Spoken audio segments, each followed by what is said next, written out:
दोस्तों ये तस्वीर देखिए, लड़की के परिवार वाले रो रहे हैं, बिलख रहे हैं और उन्हें संभालने के लिए सपा विधायक अतुल प्रधान हॉस्पिटल पहुंचे हैं। यूपी में महिला और दलितों की सुरक्षा का क्या आलम है, ये साफ नजर आ रहा है। मामले पर बसपा सुप्रीमो मायावती भी खूब भड़की हैं। आलम तो यह है कि ना अभी तक आरोपी की गिरफ्तारी हुई है और ना ही लड़की को बरामद किया गया है। लेकिन जब सपा विधायक अतुल प्रधान पीड़ित परिवार से मिलने जाने लगे तो उन्हें रोकने के लिए दर्जनों की संख्या में पुलिस फोर्स उतार दी गई। देखिए।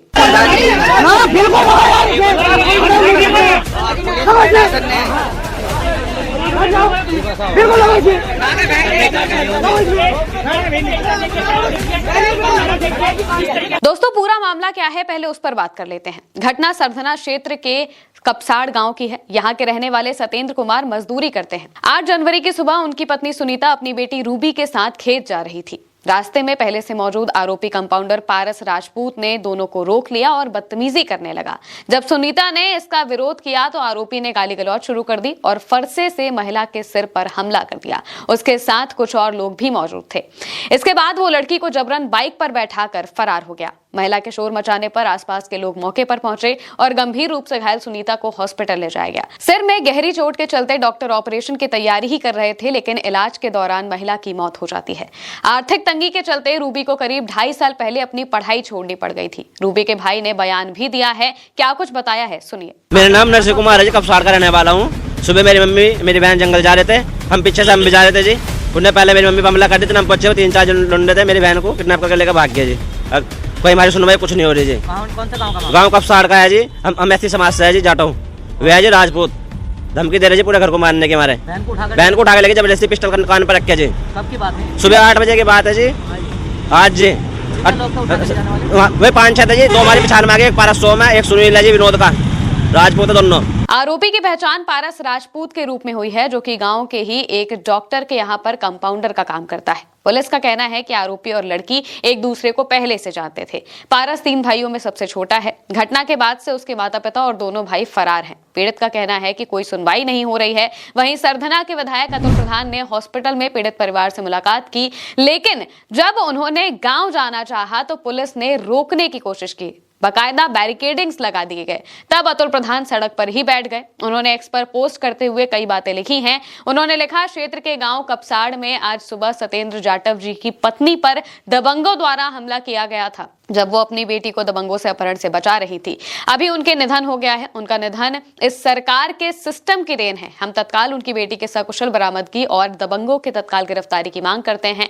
इस परिवार के दुख में हम उनके साथ हैं और हर संभव उनकी मदद करेंगे। ईश्वर परिवार को हिम्मत दे। इसके बाद जब वो आज यानी कि 9 तारीख की सुबह गांव गए तो उन्हें रोकने के लिए पुलिस फोर्स उतार दी गई। उन्होंने लिखा, खुलेआम तालिबानी ढंग से एक महिला की हत्या कर दी गई और उसकी बेटी को दबंग उठाकर ले गए और उस परिवार के दुख में स्थानीय विधायक होने के बावजूद भी शामिल नहीं होने दिया जा रहा है। पुलिस गुंडागर्दी दुख में शामिल होने वाले को दिखा रही है। वो अपहरणकर्ता कहां छुपे बैठे हैं जिन्होंने उस मां की खुलेआम हत्या कर दी। जो लोग न्याय से वंचित करने का काम करने का प्रयास कर रहे हैं, वो लोग जान ले कि हम परिवार को न्याय मिलने तक संघर्ष करेंगे। इस मामले पर बसपा सुप्रीमो मायावती ने भी नाराजगी जताई है। उन्होंने लिखा, यूपी के मेरठ के सरधना थाना क्षेत्र अंतर्गत दलित मां की हुई हत्या तथा बेटी के अपहरण की ताजा घटना अति दुखद, शर्मनाक और चिंतनीय है। महिलाओं की इज्जत आबरू से खिलवाड़ और फिर हत्या आदि की घटनाओं को सरकार पूरी गंभीरता से लेकर दोषियों के खिलाफ तत्काल सख्त कार्रवाई करे, ताकि आपराधिक तत्वों को ऐसे घृणित कार्यों से आगे रोका जा सके।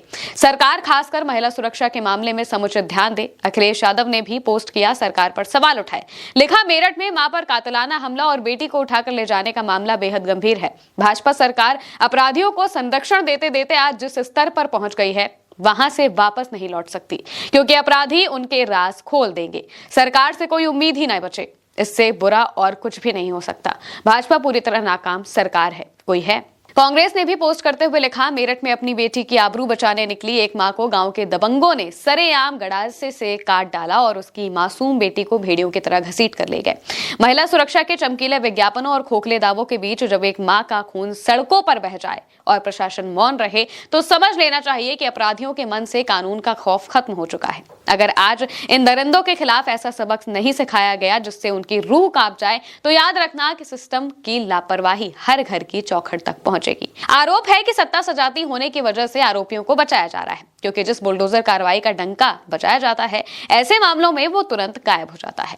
नगीना सांसद चंद्रशेखर आजाद ने भी काफी आक्रामक तरीके से नाराजगी दिखाई है। उन्होंने आरोपियों को जातंकवादी करार देते हुए कहा कि ये घटना केवल एक आपराधिक कृत्य नहीं है, बल्कि बहुजन समाज के विरुद्ध जातिगत हिंसा और महिलाओं की असुरक्षा के प्रति अपराध का भयावह उदाहरण है। हम उत्तर प्रदेश सरकार से मांग करते हैं कि आतंकवादियों की तत्काल गिरफ्तारी की जाए, SC/ST अत्याचार निवारण अधिनियम सहित सख्त धाराओं में मुकदमा दर्ज हो, अपहृत बेटी की शीघ्र और सुरक्षित बरामदगी सुनिश्चित की जाए, पीड़ित परिवार को सरकारी सुरक्षा, उचित मुआवजा और न्याय प्रदान किया जाए। भीम आर्मी कार्यकर्ताओं ने कहा कि आरोपी ठाकुर है, इसलिए न्याय मिलने में देरी हो रही है। अगर आरोपी किसी अन्य समाज का होता तो अब तक बचा नहीं होता। पुलिस ने हमसे 84 घंटे का समय मांगा है। अगर परिवार को न्याय नहीं मिला तो हमारे नेता चंद्रशेखर खुद आएंगे, कार्यकर्ता सड़कों पर उतरेंगे। परिवार के लिए सपा ने मांग की है कि सरकार 50 लाख रुपए और एक व्यक्ति को सरकारी नौकरी दे। अखिलेश यादव भी पीड़ित परिवार से कॉल पर बात करेंगे। पूरे मामले में अब तक भाजपा की तरफ से कोई बयान जारी नहीं किया गया है, ना ही कोई नेता सामने आया है और इसको लेकर लोगों में भयंकर रोष भी है। ये भी बताया जा रहा है कि लड़की की शादी अप्रैल में होनी थी और परिवार काफी गरीब है, तो ऐसे में उनकी मुश्किलें काफी ज्यादा बढ़ चुकी हैं। पुलिस परिवार को बिना बताए मां की डेड बॉडी अस्पताल से सीधे पोस्टमार्टम हाउस भी ले जा रही थी। आरोपी के दादा दादी को पुलिस ने हिरासत में लिया है, जबकि माता पिता और भाई फरार हो गए हैं। गांव में 3 थानों की पुलिस फोर्स तैनात कर दी गई है। इसके अलावा पुलिस का कहना है कि आरोपियों को ढूंढने के लिए 10 टीमें बनाई गई हैं और दबिश दी जा रही है, जिससे लड़की की जल्द बरामदगी हो सके। हालांकि इस वीडियो के रिकॉर्ड होने तक कोई भी बरामद नहीं हुआ है, न ही लड़की और न ही आरोपियों का पता चला है।